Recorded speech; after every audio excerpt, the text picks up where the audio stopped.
우리가 오늘 창세기에 말씀이 기록되어 있는 노아 홍수 여러분과 함께 은혜를 나누고자 합니다. 먼저 매주 토요 새벽 제단에 우리가 창세기에 대해서 공부하고 있습니다. 함께 말씀 나누고 있습니다. 1장과 2장은 하나님의 아름다운 천지 창조에 대해서 기록되어 있습니다. 하나님께서 감탄하셨습니다. 보시기에 좋았더라. 그리고 모든 것이 끝난 이후에 보시기에 심히 좋았더라. 하나님께서 기뻐하고 계십니다. 모든 것이 아름답습니다. 모든 것이 조화를 이룹니다. 그리고 모든 것이 함께 평화와 기쁨이 있는 창조의 공동체입니다. 그런데 1장과 2장이 끝나고 여러분과 함께 나눴듯이 곧바로 3장에 아담과 하와의 인류 최초의 범죄 사건이 기록되어 있습니다. 그리고 곧바로 이어서 4장은 그 범죄가 더 커지고 깊어집니다. 최초의 살인 사건이 기록되어 있습니다. 이것이 지난 시간까지 우리가 함께 나누었던 창세기 1장에서 4장까지의 말씀이었습니다. 창세기 4장에 보면 가인이 그의 동생 아벨을 죽인 이후에, 그때까지는 아담과 하와 밑에 가인과 아벨 두 아들밖에 없었지요. 그런데 가인의 그 인류 최초의 살인 이후에, 그 이후에 가인이 계속 그의 대를 이어갑니다. 그래서 4장에 보면은 가인의 그 자식들의 이름이 쭉 기록되어 있습니다. 혹시 여러분께서 미리 읽어보신 분들은 그 자식들의 이름이 쭉 기록되어 있는 것을 볼 수 있습니다. 그런데 그 이후 가인의 후예가 별로 그렇게 아름답지가 않아요.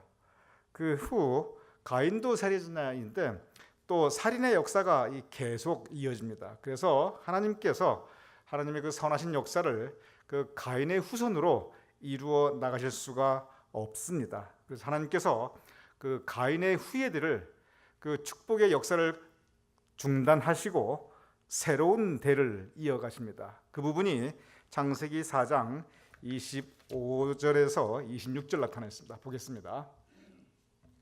아담이 다시 자기 아내와 동침하매 그가 아들을 낳아 그의 이름을 셋이라 하였으니 이는 하나님이 내게 가인이 죽인 아벨 대신에 다른 씨를 주셨다 함이며, 셋도 아들을 낳고 그의 이름을 에노스라 하였으며 그때 사람들이 비로소 여호와의 이름을 불렀더라. 네, 감사합니다. 좀 설명드리겠습니다. 아담이 다시 자기 아내와 동침하며, 그 이전의 글을 읽어보시면은 그 이전에는 가인의 후손들에 대해서 쭉 그 이름들이 기록되어 있습니다. 그래서 가인이 누구를 낳고 또 누구를 낳고 그런데 바로 이전에 라멕이라는 사람이 나타나서 그 엄청난 살인을 저지른 그러한 부분이 나옵니다. 그리고 거기서 이야기가 그치고 다시 이제 아담이 다시 자기 아내와 동침하며 그가 아들을 낳아 그 이름을 셋이라 하였으니, 그리고 이 셋으로부터 새로운 이 가문이 이어지게 됩니다. 그러면서 맨 마지막 절에 그때 사람들이 비로소 여호와의 이름을 불렀더라. 새로운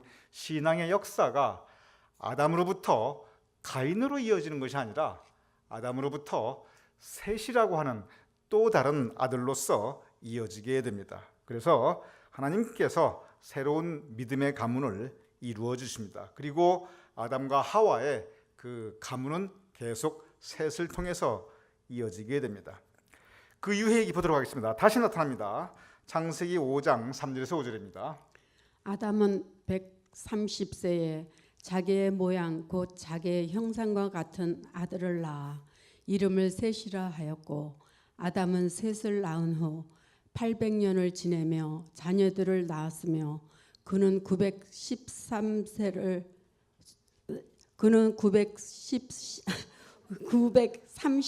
살고 죽었더라. 예, 그럼요. 저 읽기가 힘들어요. 저 어디 믿어지는 말입니까? 사람이 930세라니. 뭐 저만 해도 저거 더듬거릴 거예요. 저거 있을 수가 없는데, 요즘 기준으로 보면은. 그런데 여기 보면 여러분께서 좀 관심을 가질 부분이 뭐냐면, 아담이 130세에 아들을 낳았는데, 야, 130세까지 살기도 힘든데 아들까지 낳았어요. 그런데 자기의 형상과 같은 하나님의 형상으로 아담이 지음받았는데, 그런데 셋이 다시 또 아담의 형상으로 지음받았으니 그 이 말씀은 셋이 하나님의 형상으로 지음받았습니다. 그런데 그 이후에 저기 보면은 아담이 셋을 낳은 후에 그 후에 800년을 더 사는데, 그 후에 뭐라고 기록되냐면 자녀들을 낳았으며, 즉 아담과 하와가 지금까지 보면은 가인과 아벨과 그리고 사장에 보면 가인의 후손들의 이름이 쭉 나와요. 그런데 그 후손들은 거기서 스탑을 하고 다시 셋의 가문을 이루어주는데, 그런데 셋만 낳은 게 아니에요. 그 다음에 보면은 800년 동안 자녀들을 낳았으니 몇 명을 낳았는지, 누구를 낳았는지, 아들이 몇인지 딸이 몇인지 우리는 정확하게 성서를 통해서는 알 수 없어요. 그런데 800년 동안 아이들을 낳았으면 아마 적지 않게 낳았을 것이라는 생각은 하여 봅니다. 그 전에 하나님의 명령이 너는 생육하고 번성하라라고 하셨으니 그 생육하고 번성한 역사를 800년 동안 그 이후로도 계속했다면 그건 모를 일이지요. 그렇다면 여기에 보면은 이렇게 셋을 통해서 새로운 가문을 이어주시고, 그리고 이제 그 창세기 5장 저 이후를 쭉 보면은 셋의 후손들의 이름들이 아주 구체적으로 나타나게 됩니다. 그런데 여러분 읽어보신 분들은 아시겠지만 대부분의 이 셋의 후손들, 즉 아담으로부터 가인으로 이어지는 게 아니라 아담으로부터 아벨은 이미 죽었고 셋을 통해서 그 후손이 이어지는데 대부분 다 이름만 간단하게 나옵니다. 이름만 간단하게 나오다가 그러다 노아의 이름이, 오늘의 주인공 노아의 이름이 등장하는데, 그런데 이 노아의 이름이 등장할 때 성서가 아주 친절하게 설명을 해주십니다. 그 설명을 보겠습니다. 5장 28절에서 29절입니다. 라멕은 182세에 아들을 낳고 이름을 노아라 하여 이르되 여호와께서 땅을 저주하심으로 수고롭게 일하는 우리를 이 아들이 안위하리라 하였더라. 감사합니다. 먼저 이 라멕이란 이름에 대해서 잠깐 언급할 필요가 있습니다. 이 라멕이란 이름은 가인의 후예에서도 나타납니다. 동명이인입니다. 많은 분들이 여기 착각할 수가 있어요. 이 라멕은 가인의 후손에 쭉 읽어내려다 보면은 4장에 그 이름이 맨 마지막에 나옵니다. 맨 마지막이다 그러는데 뭐다고 나면 이 라멕이 자기들이 사람 죽인 것을 자랑하고 다녀요. 내가 이만큼 사람 죽였다, 내 성질 다 부렸다, 그걸 자랑하고 다녀요. 하나님께서 기뻐하지 않으십니다. 곧바로 거기서 대를 그치시고 새롭게 셋의 가문을 이어주는데, 이 라멕은 가인의 후손 라멕이 아니고 셋의 후손 라멕입니다. 그래서 동명이인이니까 절대 오해가 없길 바랍니다. 근데 이 라멕의 아들이 노아인데, 노아를 낳고 그리고 이런 말을 합니다. 여호와께서 땅을 저주하심으로 수고롭게 일하는 우리를 이 아들이 안위하리라. 여호와께서 땅을 저주하심으로, 실제 저주하였습니다. 성경에 보면 2번이나 저주하였습니다. 왜 저주했냐면 땅이 하나님의 창조물입니다. 선하게 창조하셨습니다. 땅이 소산을 내서 그 소산으로 사람들이 온 짐승이 다 먹고 살았습니다. 그런데 아담의 범죄 이후에 하나님께서 저주하는 장면이 나옵니다. 그래서 땅이 엉겅퀴를 내고 가시를 내고 너희들이 땀을 흘려야 뱀이 발꿈치를 물고, 이런 저주의 말씀이 아담의 범죄 이후에 나타나게 됩니다. 죄의 결과는 하나님께서 진노하시게 됩니다. 진노하시는 하나님의 모습을 우리는 아담의 범죄 이후에 볼 수 있습니다. 두 번째는 가인의 범죄 이후에 또 나타납니다. 그래서 가인의 범죄 이후에 사람이 수고를 해야만, 엄청난 고통과 고생이 있어야만 살아갈 수 있음을 이야기하십니다. 이 가인이 범죄했을 때 또다시 하나님께서 진노하시는 모습을 볼 수 있습니다. 그런데 라멕이 그 모든 걸 알고 있었어요. 그래서 여호와께서 땅을 저주하셨다는 저 말을 하게 됩니다. 그런데 노아에 이르러는 이 아들이, 즉 노아가 우리 모두를 위로하고 우리를 화평케 하리라 라는 그런 좋은 의미를 담아줍니다. 자, 여기까지 봤을 때 저 수명들이 아까는 830년이라고 그랬고 지금은 180세에 아들 낳았다고 그러고, 이 사람들의 수명이나 이 아기를 낳는 그 연령층이 도대체 우리가 볼 때 이해도 되지가 않고 전혀 동떨어지게 느껴집니다. 그런데 바로 이때 이후에 하나님께서 사람의 수명을 제한시켜 주십니다. 사람의 수명을 몇 세로 제한시키는가 한번 보도록 하겠습니다. 창세기 6장 3절의 말씀입니다. 여호와께서 이르시되 나의 영이 영원히 사람과 함께 하지 아니하리니 이는 그들이 육심이 됨이라. 그러나 그들의 날은 120년이 되리라 하시니라. 예, 감사합니다. 노아 이전까지 보면 몇백 년을 살다 이런 기록이 그냥 무수하게 나옵니다. 그런데 노아 이후에 보면 그런 기록들이 다 사라집니다. 그러면서 그 기점을 이루는 그 시간이 창세기 6장 3절인데, 창세기 6장 3절, 즉 노아 때부터 사람의 수명을 맥시멈 120년으로 딱 고정을 시켜 주십니다. 즉 120까지는 사람이 살 수 없다라고 하나님께서 성서에 이렇게 기록되어 있습니다. 저는 의학에 대해서 잘 모릅니다. 그런데 제가 두 가지 아티클을 계속 여기저기서 보고 있는데, 첫 번째 아티클은 수명에 대해서 어떤 아티클들을 제가 보았냐면, 생물들이 주로 그 성장 기간의 6배를 산다고 그래요. 뭐 맞는지 안 맞는지 잘 모르겠습니다. 제가 읽어본 아티클들이 그런 아티클들 여기저기 보았습니다. 근데 사람이 보통 20년을 생장기, 육체적으로 정신적으로 20년을 성장기라고 보았을 때 그 6배가 120년입니다. 그런데 또 사람이 맥시멈, 지금 의학이 많이 발달하고 있지만, 그런데 의학계에서 사람이 최대한 보통 살 수 있는 수명이 120년이라고 하는 그런 아티클들 제가 여기저기서 읽어보았습니다. 그런데 이때가 이 성경 창세기에 기록될 때가 수천 년 전이에요. 대단합니다. 그 예전에 벌써 120년을 의학이라는 게 발달하기도 전에 이미 그때 120년 살 사람이 얼마나 됐겠어요. 그때 당시 평균 수명 아마 30년도 안 됐을 것입니다. 그런데 사람의 수명은 맥시멈 120년이다. 그때 이미 지정을 해주십니다. 그리고 그 이후 저 말씀이 지켜지는 것 같습니다. 지금도 사람의 수명은 120년을 맥시멈으로 보고 있기 때문에 그렇습니다.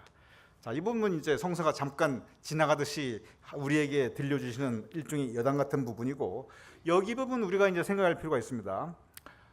천지창조 이후에 아담의 죄의 역사가 있습니다. 가인의 죄의 역사가 있습니다.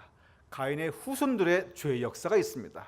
그런데 셋으로부터 새로운 믿음의 가문을 이어주셨는데, 바로 거기에서도 또다시 죄의 역사가 계속되고 있습니다. 창세기 6장 5절에서 7절입니다. 여호와께서 사람의 죄악이 세상에 가득함과 그의 마음으로 생각하는 모든 계획이 항상 악할 뿐임을 보시고 땅 위에 사람 지으셨음을 한탄하사 마음에 근심하시고 이르시되 내가 창조한 사람을 내가 지면에서 쓸어버리되 사람으로부터 가축과 기는 것과 공중의 새까지 그리하리니 이는 내가 그것들을 지었음을 한탄함이니라 하시니라. 예, 감사합니다. 이 부분을 우리가 한번 묵상할 필요가 있습니다. 사람의 죄악이 세상에 가득하고 그의 아들들로 그의 마음으로 생각하는 모든 계획이 항상 악할 뿐임을 보시고 세상에 다시 죄악이 가득 차게 됩니다. 그래서 하나님께서 땅 위에 사람 지으셨음을 한탄하시고 나중에 어떤 마음을 하나님께서 가지자면 다 이제 진멸하리라 라는 생각을 하시게 됩니다. 하나님께서 보시기에 좋았더라 라고 기록됐던 성경 말씀에 이제는 하나님께서 한탄하시는 모습을 우리가 볼 수 있습니다. 그리고 하나님께서 차라리 없는 게 좋겠다, 내가 죄의 모습을 보느니 차라리 안 보는 게 좋겠다, 이런 마음을 하나님께서 가지시게 됩니다. 그리고 심판을 하시되 아주 궁극적인 심판을 하시리라 라는 하나님께서 이 생각을 가지시게 됩니다. 죄는 이렇게 무섭습니다.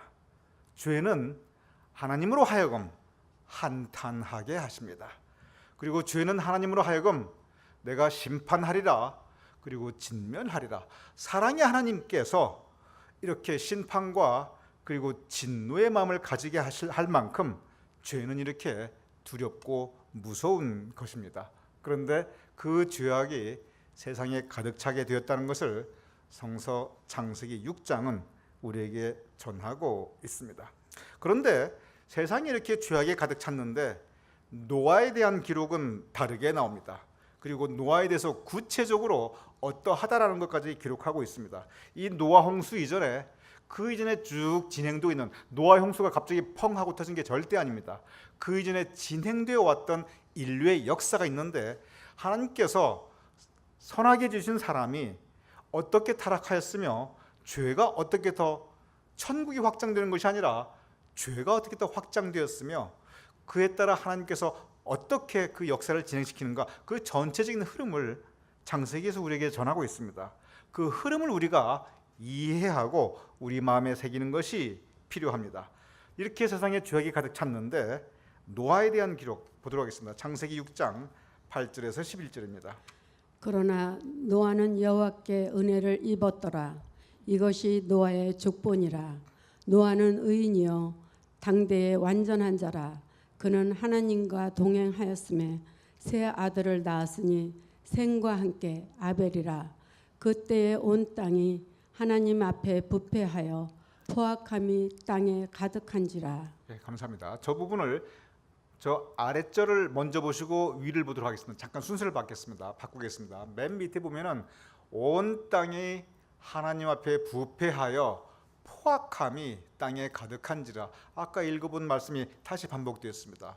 세상에 죄악이 가득 차 있었더라. 똑같은 말씀입니다. 그런데 그렇게 온 땅이 하나님 앞에 부패해 있고 온 땅에 죄악이 가득 차 있는데, 그런데 저 위에 8절은 뭐라고 되어 있냐면 노아는 하나님께 은혜를 입었더라. 그리고 노아의 족보를 이후에 쭉 하나님께서 펼쳐 주십니다. 여기에 보면 온 세상이 하나님 앞에 부패해 있는데, 그리고 온 세상이 하나님의 진노와 그 심판 아래에 놓여 있는데, 그런데 어떻게 노아는 하나님께 은혜를 입었을까?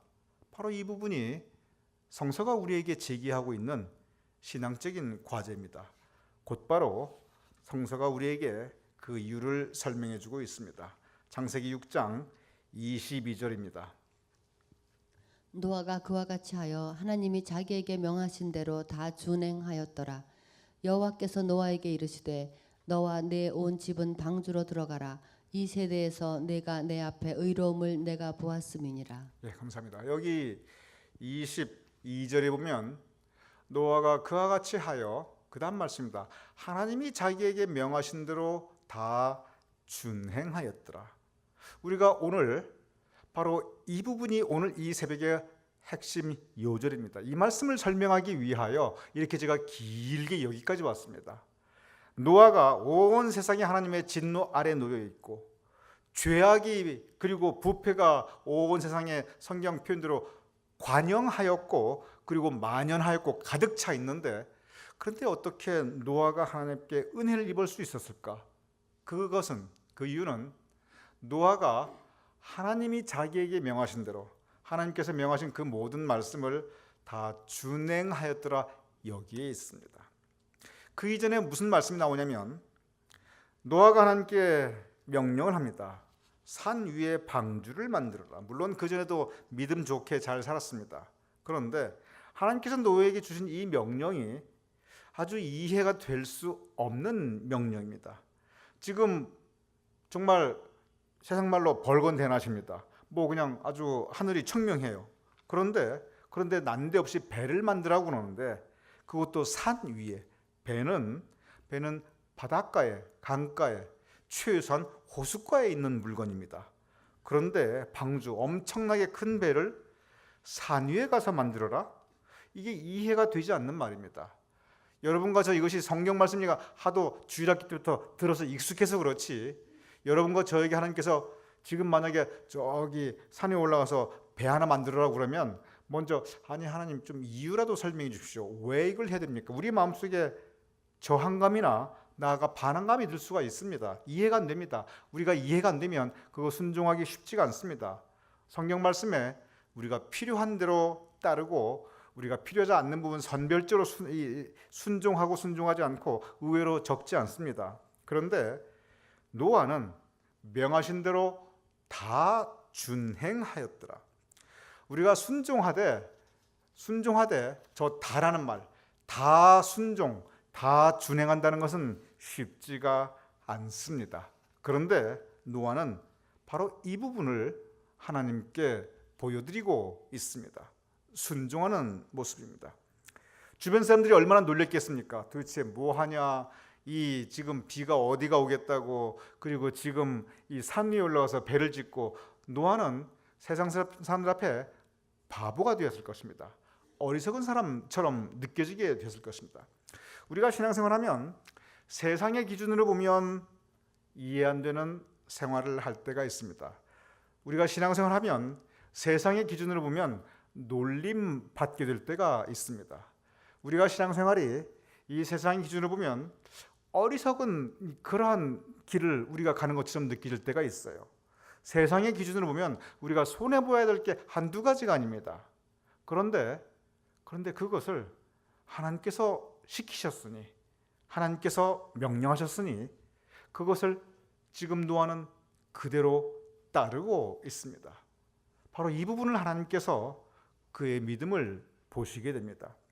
이 부분을 고린도전서 1장 18절에서는 사도 바울이 또 다른 이제 여러 가지 신앙적인 모습과 더불어 아주 커다란 교훈을 주고 있습니다. 이 노아의 홍수를 우리가 기억한다면은 이 고린도전서 1장 18절의 이 말씀이 우리가 이해가 됩니다. 부탁합니다.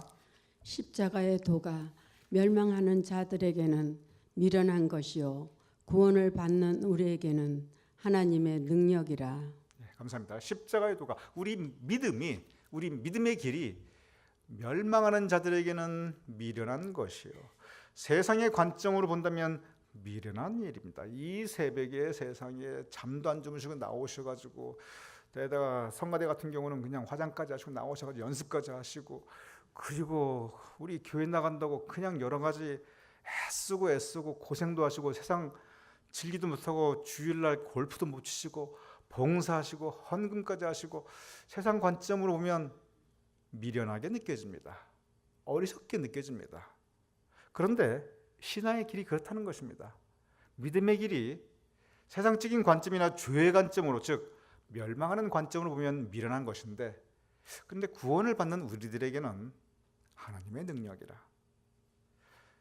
사도 바울은 이 말씀을 십자가에도 예수 그리스도의 복음에 대해서 증거하고 있지만 또한 이 말씀은 노아의 삶에 그대로 증거되고 있습니다.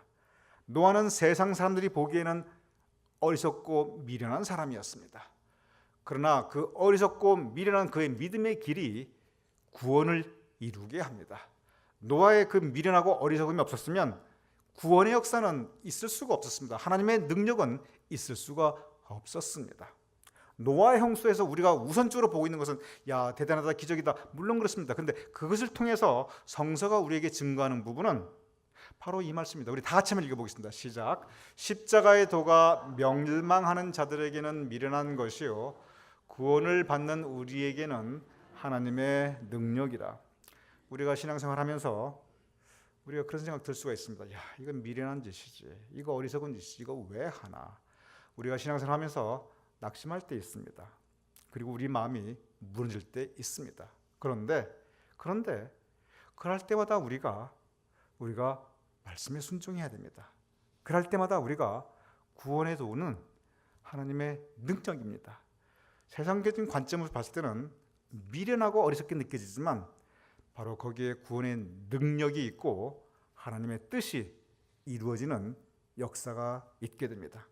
오늘 노아의 홍수, 다음 시간에 이제 노아의 홍수에 대한 구체적인 말씀을 함께 나누시겠지만 노아의 홍수를 통해서 우리는 하나님께서 이 죄로 물든 가인의 후예에서 셋의 후예로 그 가문을 바꾸어 주셨는데 거기에서도 죄의 역사가 이루어지니 노아를 통해서 그 미련해 보이고 어리석어 보이는 그 노아를 통해서 구원의 역사와 새로운 인류의 역사를 이루시고 계십니다. 여러분의 그리고 우리 모두의 신앙생활 어리석게 느낄 수 있습니다. 미련하게 느낄 수 있습니다. 여러분 자신도 이건 내가 왜 해야 돼? 그런 생각 가지실 수 있습니다. 그러나 노아의 그 삶처럼 하나님의 말씀을 다 준행할 때, 다 준행, 지켜 순종할 때 그때 하나님의 뜻은 이루어지고 구원과 축복의 역사도 이루어지실 것입니다. 오늘 이 노아의 삶을 닮아갈 수 있는 그리고 고린도전서 1장 18절의 말씀처럼 세상적인 관점으로 볼 때는 미련해 보이지만 그러나 여전히 주님 바라보고 나아갈 수 있는 저와 여러분이 될 수 있기를 주님의 이름으로 축원합니다.